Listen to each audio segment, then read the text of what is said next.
형제들아 내가 이것을 말하노니 혈과 육은 하나님 나라를 이어받을 수 없고 또한 썩는 것은 썩지 아니하는 것을 유업으로 받지 못하느니라. 보라 내가 너희에게 비밀을 말하노니 우리가 다 잠잘 것이 아니요 마지막 나팔의 순식간에 홀연히 다 변화되리니 나팔 소리가 나매 죽은 자들이 썩지 아니할 것으로 다시 살아나고 우리도 변화되리라. 이 썩을 것이 반드시 썩지 아니할 것을 입겠고 이 죽을 것이 죽지 아니함을 입으리로다. 이 썩을 것이 썩지 아니함을 입고 이 죽을 것이 죽지 아니함을 입을 때에는 사망을 삼키고 이기리라고 기록된 말씀이 이루어지리라. 사망아 너희 승리가 어디 있느냐? 사망아 내가 쏘는 것이 어디 있느냐? 사망이 쏘는 것은 죄요 죄의 권능은 율법이라.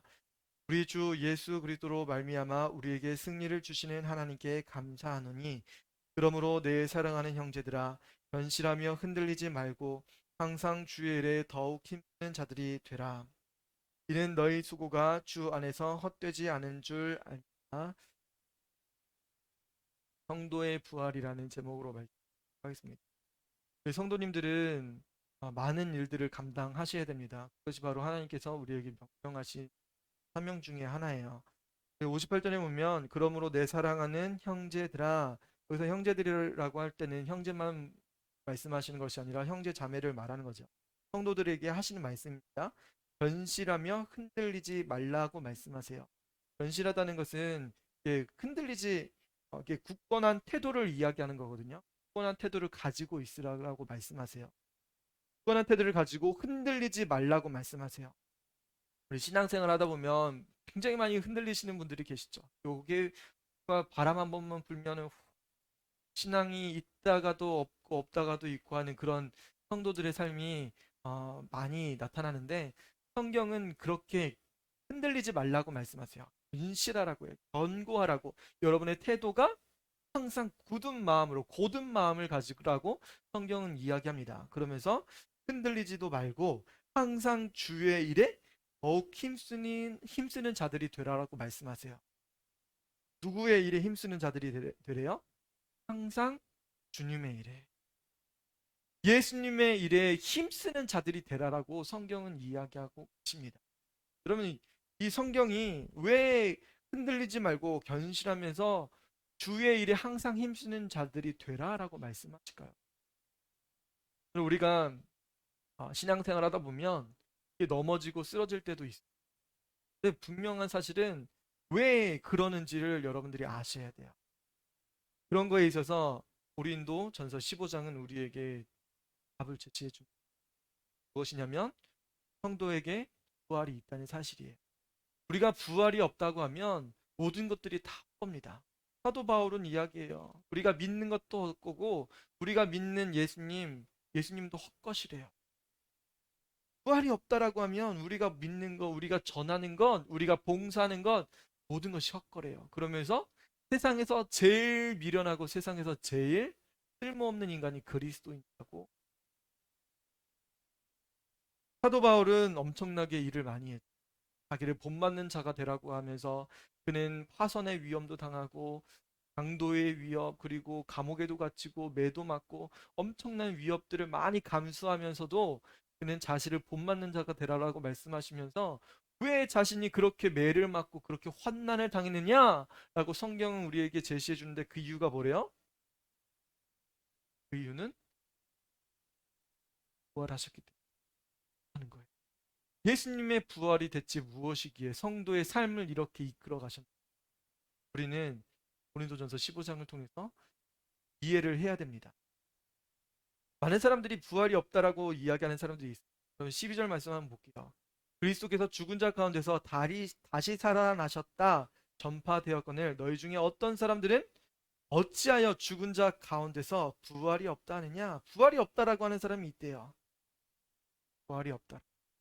그럼 많은 들어보셨죠? 사람이 어떻게 죽었는데 다시 살아나? 그거는 영화와 같은 이야기야. 그거는 소설과 같은 이야기야라고 이야기하는 사람들이 있어요. 아이들이 좋아하는 영화나 게임, 만화 이런 거 보면 죽었다가 다시 살아나는 캐릭터들이 굉장히 많이 나타나요. 그들이 죽었을 때 무슨 일이 벌어져요? 예전에 살았을 때보다 더 큰 능력을 행하는 모습이 나타나요. 이런 게 바로 영화 속에서 나타나는 모습인데, 그런데 그들, 여러분들이 눈에 볼 수 있어요, 없어요? 영화 속에 있는 그런 인물들, 실화 속에 있는, 신화나 뭐 소설 속에 있는 그런 인물들, 만화 속에 있는 인물들, 여러분 볼 수 있어요, 없어요? 아무도 볼, 아무도 볼 수 없는데, 예수님은 부활하셔서 어떻게 하셨냐면, 사람들에게 보여주셨어요. 3절 말씀에 한번 볼게요. 내가 받은 것을 먼저 너희에게 전하여노니 이는 성경대로 그리스도께서 우리 죄를 위해서 죽으시고, 예수님은 우리 죄를 위해서 죽으셨대요. 장사 지낸 바 되셨다가 성경대로 사흘 만에, 사흘은 3일입니다. 3일 만에 다시 살아나셔서 게바에게 보이셨대요. 게바는 베드로를 이야기하죠. 게바에게 보이시고 후에 12제자에게, 예수님 마가의 다락방에 있는 제자들을 보셨습니다. 12제자에게 보여주시고 그 후에 500의 형제에게 일시에 보여주셨대요. 하나님, 예수님의 부활하심을 500의 형제에게 한순간에 보여주셨대요. 사람들이 있는 그 눈앞에 찾아오셨다. 그 중에 지금까지 대다수는 살아있고 어떤 사람은 잠들었대요. 당했다는 거죠. 그 후에 야고보에게 보이셨으며 그 후에 모든 사도에게와 맨 나중에 만석되지 못하여 난 자 같은 내게도 주셨다라고 사도 바울은 이야기합니다. 그런 사도 바울의 자기가 증인이라는 사실을, 지금 예수님을 살아나심을 목격한 사람들에 대한 이야기를 쭉 하면서 맨 마지막에 나도 예수님의 부활하심을 만난 사람이야 이야기합니다. 사도 바울은 어디서 예수님을 만났죠? 다메섹에서 예수님 믿는 사람들을 핍박하러 가는 길에서 예수님을 만나게 되었어요. 그곳에서 예수님을 만났죠. 그가 왜 나를 그때 주님을 만나게 돼요. 하나님을 위해서 산다라고 했지만 그것이 하나님을 핍박하는 일인 것을 사도 바울은 알지 못해요. 예수님을 만나는 그 순간, 살아계신 부활하신 예수님을 만난 그 순간 그의 삶은 완전히 뒤집어졌다. 우리 성도의 삶이 뜨뜻미지근하고 성도의 삶에 이 세상에서 무엇을 위해서 살아가야 되는지 알지 못하고 하나님, 나의 삶만을 위해서 사는 사람들, 결국은 무엇 때문에 그러냐면 부활하심을 믿지 않기 때문에, 살아계신 예수님, 다시 살아나신 예수님을 경험하지 못하기 때문에. 부활하신 예수님을 만나면 완전히 삶이 변화됩니다. 58절에서 말씀하신 것처럼 변실하며 흔들리지 말고 항상 주의 일에 더욱 힘쓰는 자들이 될 수 있습니다. 여러분의 삶 가운데 이제는 누구를 만나야 되는 거예요? 부활하신 예수. 나의 죄를 용서해 주신 예수님 만났습니다. 우리는 예수님을 만났어요. 예수님이 나의 죄를 위해서 죽으시고 나의 모든 죄를 용서해 주셨다는 그 사실, 너무나 감사해요. 그 사실에 감격합니다. 그런데 그분은 나를 믿게만 하고 떠나신 분이 아니시라, 우리를, 예수님은 다시 살아나셔서 여러분들과 함께 하십니다. 그런 사람들이 예수님의 부활하심을 이해하지 못할 때가 있죠. 그래서 고린도 15장에는 부활에 대한 이야기를 다시 한번 말씀하세요. 부활에 대한 이야기를 할 때 한나의 비유를 말씀하십니다. 35절 말씀이에요. 그가 묻기를 군자들이 어떻게 다시 살아나며 어떠한 몸으로 오겠느냐라고 물어봐요. 36절 같이 한번 말씀드릴게요. 어리석은 자여, 내가 뿌리는 씨가 죽지 아니하면 살아나지 못하겠고. 여러분, 씨를 뿌립니다. 뿌리는 씨가 이 씨를 뿌리잖아요. 비유를 하는 겁니다. 씨를 뿌렸을 때 땅에 뿌려진 이 씨가 땅 속에서, 여러분, 덮어놓으면은 다 뭐예요? 덮어놓으면 살아있는 모든 것들을 땅 속에다 이렇게 덮어놓으면 다 토끼를 땅 속에다 묻어놨대요. 그러면 집에 있는 토끼는 살겠죠. 그런데 땅 속에 묻었다. 고양이를 묻었다. 뭐 강아지를 묻었다. 사람을 묻었다. 그러면 어떻게 돼요? 대장이죠. 묻어버리면 그럼 씨앗 땅 속에 묻으면 무슨 일이 벌어져요? 땅 속에. 이런 묻는다는 것은 이게 죽는다는 그런 의미가 있어요. 그 사람이 죽으면 땅 속에 묻히는 거예요. 이스라엘은 올 안에 매장하기도 했지만 성경에서 율법에서는 나무에 달린 자마다 다 저주를 받아서 죽는다라고 이야기하죠.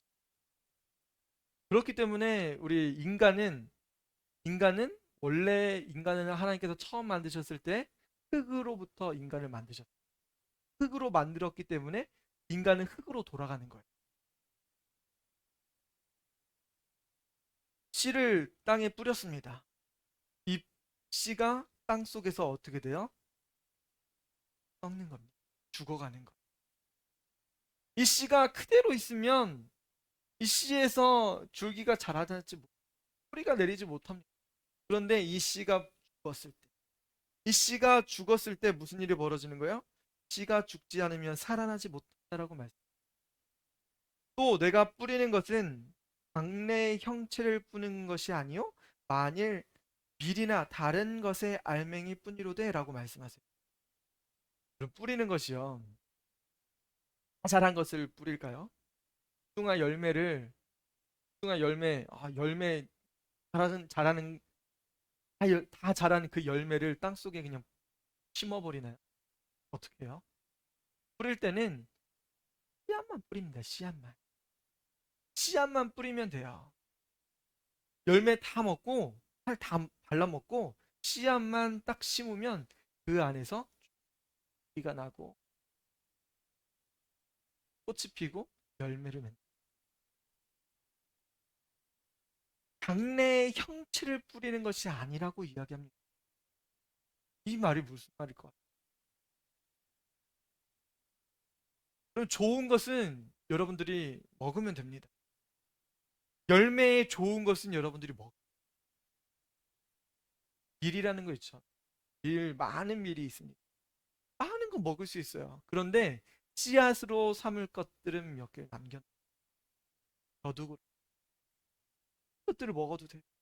1년 내내 먹어야 돼요. 그리고 한 해 농사 지을 것은 남겨놓고 그것을. 그럼 100이라는 것을 다 심으면 100을 거둘 거라고 생각을 하죠. 여러분 집안에서 여러분들이 수고를 하시죠. 우리 자녀들에게, 남편들에게, 부모님에게. 여러분들이 자녀에게 100이라는 수고를 막 다 해줬어요. 100이라는 열매를 여러분 얻을 수 있어요. 아주 작은 것 뿌렸을 때 100이라는 열매가 나올 수 있어요. 완전한 거 여러분들 완전한 거 다 심는 게 아니에요. 그 중에 아주 작은 형체, 열매만 뿌리 그러면 그것이 썩어졌을 때 그 안에서 열매가 맺혀지는 나무가 하나님이 그 뜻대로 그에게 형체를 주시되 각 존재를 그에게 그 형체를 주셨다고.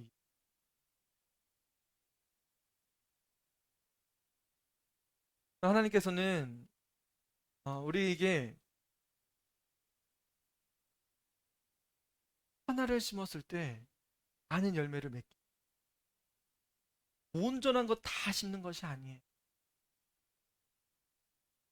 여러분들이 수고하고 했었던 그 모든 것들을 다 열매를 맺지는 않을 수 있어요.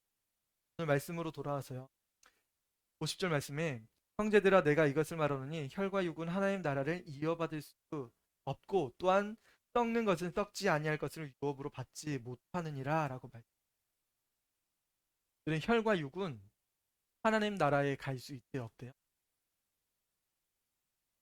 하나님 나라를 이어받을 수 있다라고 말씀합니다. 썩는 것은 썩지 아니할 것을 유업으로 받지. 그런 혈과 육은 왜 하나님 나라 유업으로 이을 수 하나님 나라에 갈 수가 없대. 여러분들이 이 땅에서 많이 뿌리고 봉사하고 헌신하고 여러분 삶 속에서 많은 유업을 남겼던 것, 수조 원을 벌고 수십조 원을 기부하고 이런 것들은 하나님 나라를 유업으로 받을 수 있을까요, 없을까요? 유업으로 받을 수 있다라고 말.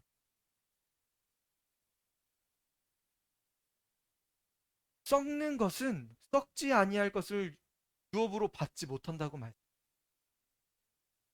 말씀입니까? 썩는 것은 이런 열매가 있잖아요. 복숭아 열매가 있다라고 해요. 무엇이 열매를 뿌리가 내려지고 하는 거예요? 열매 자체일까요? 씨일까요? 그럼 씨가 중요한 씨가. 열매는 여러분들 먹으라고 했죠. 이 열매 자체에서는 유업으로 받을 게 없. 여러분 삶 속에서 유업으로 받은 것 있죠. 여러분들의 기업, 여러분들의 가정, 여러분들이 수고하고 힘들게 노력하고 있는 여러분들 노동하고 봉사하는 것 이것들은 하나님의 나라를 유업으로 받을 수 있게 없대요. 라고 말씀. 여러분들이 가정에서 그렇게 봉사하고 헌신하고 하는데 그것은 하나님의 나라를 유업으로 받을 수 없는 것들을 위해서 하는 거래요. 그러면 58절에서 말하는 내 사랑하는 형제들아 견실하며 흔들리지 말고 항상 주의 일에 더욱 힘쓰는 자들이 되라라고 말씀하셨는데 여러분들은 누구를 위해서 헌신하고 봉사하고 있었는지 성경은 이야기해 주는 겁니다. 지금까지 여러분들이 왔던 것들은 썩을 것.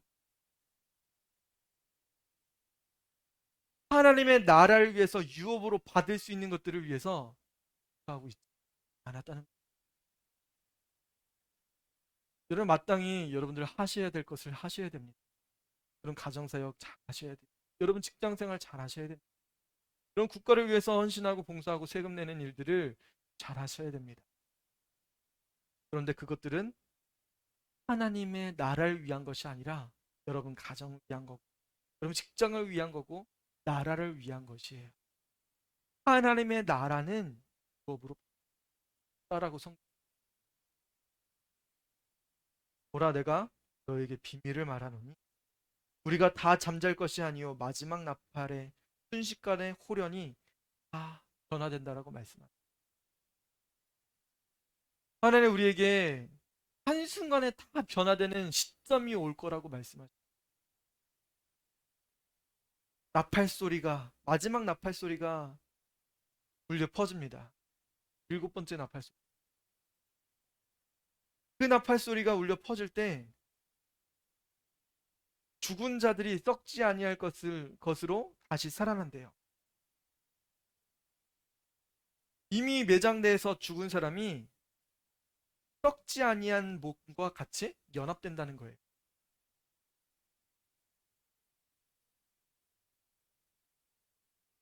이 썩을 것이 반드시 썩지 아니할 것을 입겠고 우리 육체는 분명히 썩어져야 되는데 썩지 않은 육체를 입는다는 거예요. 썩지 않을 육체. 이 죽을 것이 죽지 아니함을 완전한 육체를 입는 순간이 올 거라고 분명히 성경은 이야기하고 주고 여러분 약속. 여러분들 지금까지는 여러분들이 지금 눈이 잘 침침하고 잘 안 보이시는 그런 나이가 되셨고 보안이 올 수도 그리고 허리가 아플 수도 있어요. 아이고 허리야. 비가 오고 눈만 오면 무릎 시리고 거리고 발이 떨릴 때도 있고 여러분 심신이 마음이 두근두근 할 때도 있어요. 누구 앞에 서기만 하면 마음이 콩닥콩닥 될 때도 있어요. 이 연약한 육체를 우리는 가지고 있어요. 그런데 마지막 나팔 울리는 그 순간 예수님께서 우리 이 땅에 다시 오시는 그 순간이에요. 예수님은 다시 오신다고 말씀하셨어요. 마지막 나팔을 울리는 그 순간에 영적인 싸움 모든 것들이 다 해결되고 이제 예수님께서 오셔서 부활하신 몸을 우리 인간이 입게 만들어 주십니다. 이 썩을 것이 썩지 아니함을 입고 이 죽을 것이 죽지 아니함을 입을 때에는 사망을 삼키고 이기리라고 기록된 말씀이 이루어지리라. 여러분들에게 있어서 분명히 이 사망을 이기는 그 예수님께서 궁극적으로 오시는 그때가 우리의 최종적인 승리 날이죠. 빅토리 데이입니다. 그날 디데이예요. 우리가 승리를 이 세상에 완전히 선포할 그때예요. 지금도 승리를 선포하는 성도들이 많이 있어요. 하나님은 승리하셨습니다. 예수님 승리하셨습니다. 예수님 다시 살아나셨습니다. 이 이야기를 할 때마다 여러분들은 승리를 선포하는 사람들이 예수님 다시 오실 거래요. 그럼 55절의 말씀 사망아 너의 승리가 어디 있느냐. 여러분 지금까지는 사망이 승리하고 있었습니다. 마지막 때에는 예수님이 승리하셔서 여러분들이 온전한 육체를 입고 온전한 영혼으로 부활하신 몸과 만나는데 내 사망이 승리하는 상황들이 있었다는 거예요. 지금도 사망이 승리하고 있을 수 있습니다. 사망아 너의 승리가 어디 있니? 사망아 내가 쏘는 것이 어디 있니? 여러분 지금까지는 사망이 승리하고 있어요. 그 이유가 무엇인지 아세요? 사망이 승리하고 있는 사망아 내가 쏘는 것이 어디니? 사망이 지금 계속 쏘고 있고 승리하는 이유가 있다라고 성경이 이야기합니다. 우리 성도들이 분명히 이겨야 됨에도 불구하고 사망이 이기고 있대요. 누구의 집에서? 여러분의 집에서. 여러분 국가를 위해서 봉사하고 충성하고 있는데 계속 사망이 이기고 있대요. 여러분 가정에서 우리 자녀들을 위해서 남편을 위해서 아내를 위해서 봉사하고 있는데 사망이 이기고 있는 거였어요.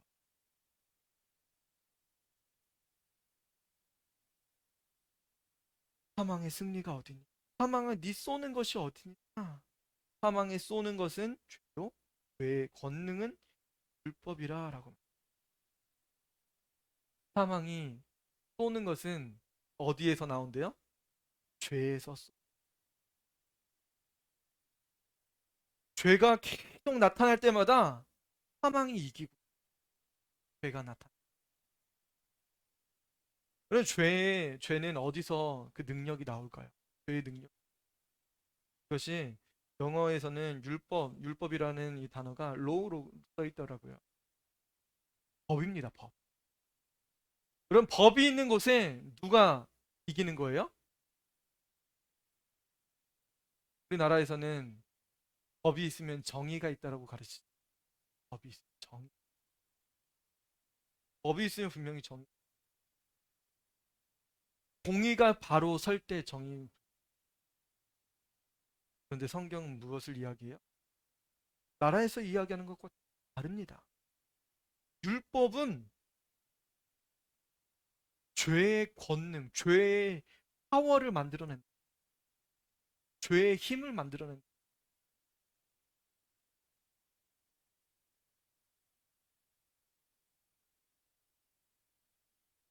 제가 가정 이야기를 여러분들이 남편을 욕할 수도 있어요. 지금 삶의 현장 속에서. 그러면 이 남편에 대한 이야기 할 때마다 남편을 욕할 때마다 미워할 때마다 무엇이 작동하는지 아세요? 여러분 안에 있는 법이 작동합니다. 나의 기준이라는 게 작동하는 거예요. 성경은 남편과 아내는 하나라고 말씀하시는데 그 하나라는 것이 작동하는 것이 아니라 그 순간 법이 작동해요. 미워하는 순간. 미워하는 행동을 볼 때마다 법이 작동해요. 어떻게 해요? 저 꼴 보기 싫어. 저 사람 이런 마음이 들 때마다 우리 안에 법이 작동하면서 그런 미운 것들이 계속 나타나요. 그러면서 그것이 무엇을 만들어내냐면 죄를 만들어내. 생각으로부터 죄가 형성되기 시작해요. 미운 말들이 나옵니다. 남편에게는 직접 이야기할 수 없지만 친정이나 친구들이나 우리 남편 뭐 이래가지고 싫어. 야, 니네 남편도 이런 이야기 할 때마다 무엇이 나오는 거예요? 법안에서 죄가 나오는 겁니다. 그게 더 커지다 보면 남편에게, 아내에게 이런 것들이,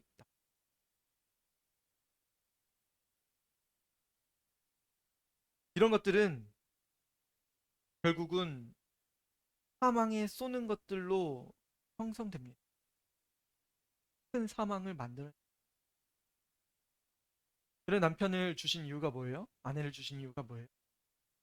그 에스겔서를 말씀해 보니까 에스겔 선지자가 살았던 이 시대에 이 이스라엘을 멸망시켰던, 예루살렘을 멸망시켰던 나라가 나옵니다. 바벨론이라는 나라를 하나님께서 사용하셨다라고 이야기합니다.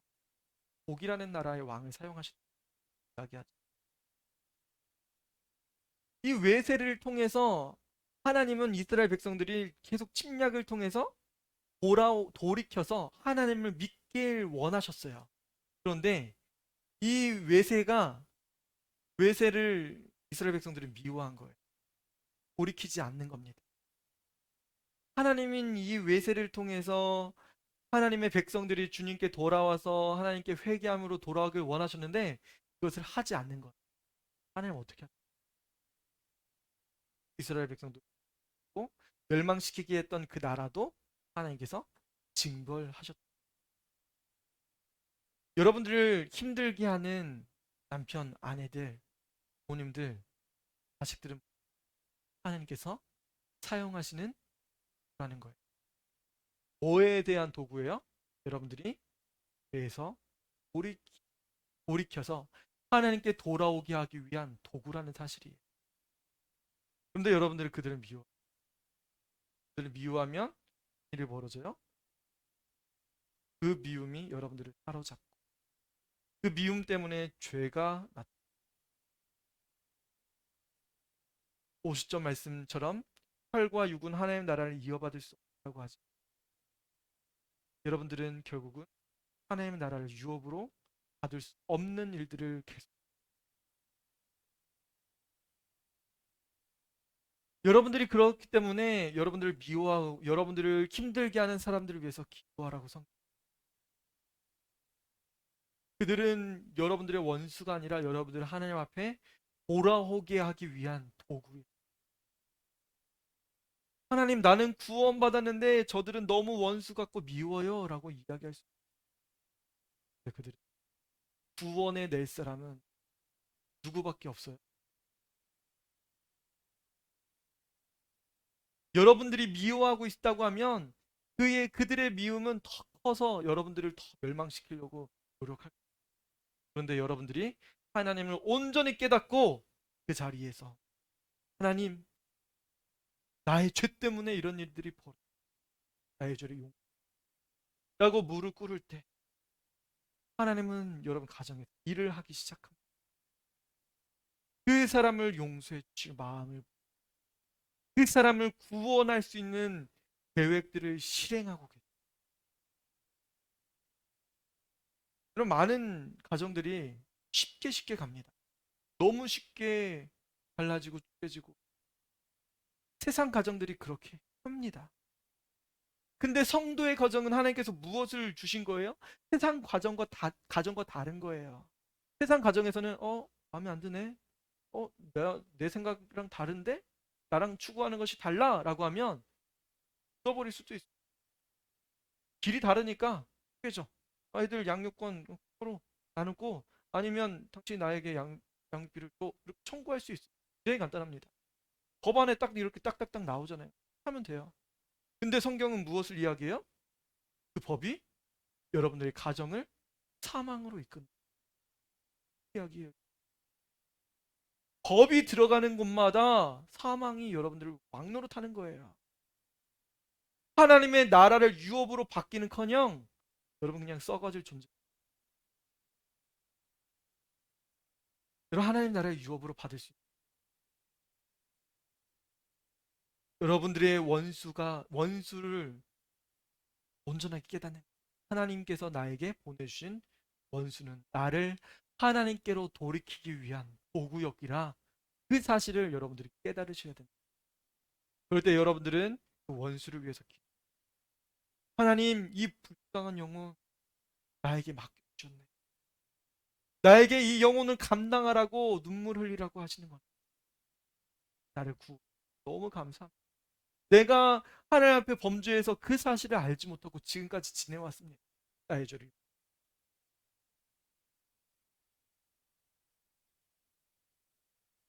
여러분들의 가정이 사망이 왕노릇한 가정이 아니라 그리고 은혜가 여러분 안에 여러분 가정 안에 정말 풍성하여서 은혜가 왕노릇하는 가정이 은혜가 여러분 가정 안에서 넘쳐 흐를 수 있는 강같이 흘러야 돼요.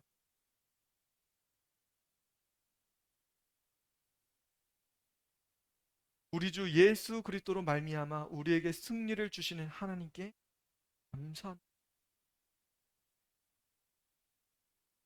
여러분 그냥 세상 가정처럼 법이 주관하게 해서 이렇게 끝낼 수도 있어요. 너무 쉬워요. 근데 하나님께서는 뭐라고 말씀하시는 거예요? 우리 주 예수 그리스도로 말미암아 우리에게 승리를 주시는 하나님께 감사한다라고 이야기해요. 여러분 그냥 썩어질 그런 육체가 아니라는 거예요. 여러분들의 예수 그리스도가 여러분 안에 계시면 여러분 안에는 생명의 씨앗이 존재하다는 거예요. 여러분 가정 안에 머무를 그런 존재가 아니라는 거예요. 여러분들이 믿음을 통해서 가정이 구원받기를 하나님께서 원하시는 거고 여러분들을 통해서 교회가 부흥하고 이 세상에 믿지 않는 영혼들이 주님께 돌아오길 하나님께서 원하신다는 사실입니다. 여러분 우리 평생 부모님들을 욕하고 살았죠. 부모님 욕하면 뭐가 남아요? 미움만 있습니다. 아직까지도 미움. 그 청소년 시기 내내 부모님 욕하고 엄마 왜 그렇게 사는지 모르. 아빠랑 엄마 아빠 엄청 욕하고. 우리 청소년 시기에는 다 그 생각으로 이렇게 사로잡혀 있었던 거예요. 그럼 공부 제대로 할 수 있어요. 미워하는 마음이 우리를 잡아 넣어요. 뭐가 발동됐어요? 미워하는 부모님을 원망하는 불법이 내 생각이 원망하게 하고 엄마는 미운 존재야. 아빠는 미운 존재. 없어도 되는 존재. 법이 이렇게 나를 집어삼킵니다. 결국은 사망을 만들어내요. 그 사망이 무엇을 만들어내요? 우리 어린 자녀들의 인생을 지배하고 심각한 가정의 불화를 부모님과 대화가 폭력과 언어가 난무한 아이들을 지배하기 위해서 부모는 그때만 잠잠해요. 그때만 잠잠한 거예요. 자녀들이 그것을 배우고 또 그것을 부모가 되었을 때 대대로 가정의 분위기가 이렇게 돼요. 하나님께서는 우리에게 승리를 주셨는데 믿는다고 하지만 여러분 안에는 승리 없이 우리에게 승리를 주시는 분은 예수님. 우리를 위해서 생명을 다하시고 우리를 위해서 죽으시고 우리를 위해서 씨앗의 역할을 하신 분은 예수님이 우리를 위해서 죽으심을 통해서 우리는 다시 살아날 수 있는 그런 존재가 돼요. 그럼 만약에 여러분들을 힘들게 하는 부모님을 만났다. 그분이 내 부모님을 통해서 내가 하나님을 만나게 됐다. 한번 생각해. 여러분이 깨달은 거예요. 여러분들이 여러분들을 사랑하시는 그 하나님, 진짜 아버지, 영의 아버지를 진짜 만났다고 생각해 보세요. 여러분들을 다그치고 혼냈던 그 부모님들이 그럼 오늘날 기독교인들은 부모님들을 위한 존재. 엄청나게 기도. 우리 가정 있게 해주셔서 감사합니다.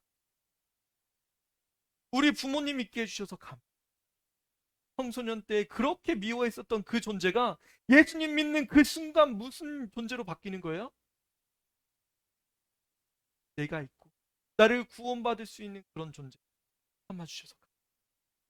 이런 원수가 아니라 그때부터 부모님을 위해서 기도할 수 있는 그런 존재.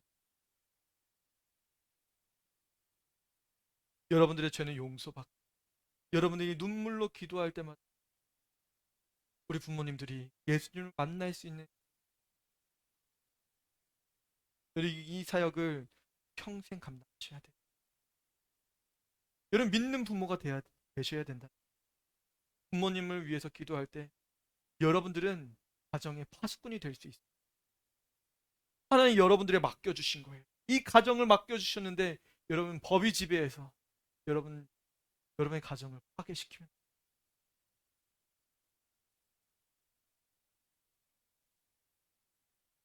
신명기 21장 23절에 나무에 달린 자마다 하나님께 저주를 받은 자라고 말씀. 예수님은 친히 율법을 감당하셨습니다. 자기 땅에 오셔서 자기 백성들을 구원하시기 위해서 하나님의 모든 법을 다 주셨어요. 모든 것들을 다 하나님 아버지께 영광 돌리기 위해서 하나님께 돌리기 위해서 모든 것을 하나님께서 예수님께서 차지하시기 위해서는 하나님의 법을 다 지키셔야 됐던 모든 법을 지키시기 위해 예수님은 이 법을 기꺼이 하셨습니다. 그것이 바로 신 것. 예수님 우리를 위해서 십자가에서 우리를 위해서 흘리신 그 피의 모든 죄를 깨끗하게 씻기고도 여러분들만 씻을 것이 아니라 여러분의 가족 구성원들 모든 가족 씻어 주실 거예요. 여러분 나만 구원받았어. 여러분들 나만 구원받았어라고 할 때마다 무슨 일이 벌어져요? 사실은 남편이 아내를 통해서 부모님들 통해서 더 핍박받는 거예요. 여러분들이 고백해야 돼요. 여러분들이 하나님께로 돌아오길 위해서 그들은 계속 다그치는 거예요. 너 교회 왜 안 가? 사실 그런 마음을 가지고 있는 겁니다.